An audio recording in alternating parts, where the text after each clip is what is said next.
সিলেট ৬ আসনে বিএনপি মনোনীত সংসদ সদস্য প্রার্থীর বিরুদ্ধে নির্বাচনী আচরণবিধি লঙ্ঘনের অভিযোগ উঠেছে।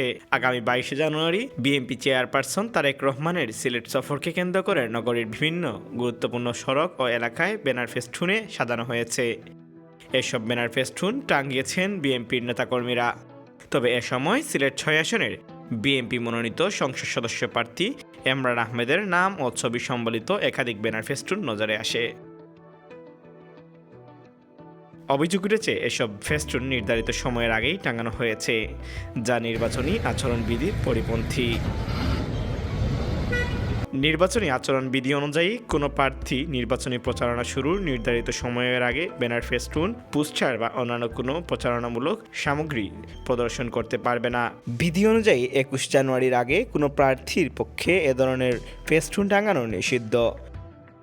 এ বিষয়ে নির্বাচন কমিশন বা প্রশাসনের পক্ষ থেকে এখনও আনুষ্ঠানিক কোনো বক্তব্য পাওয়া যায়নি।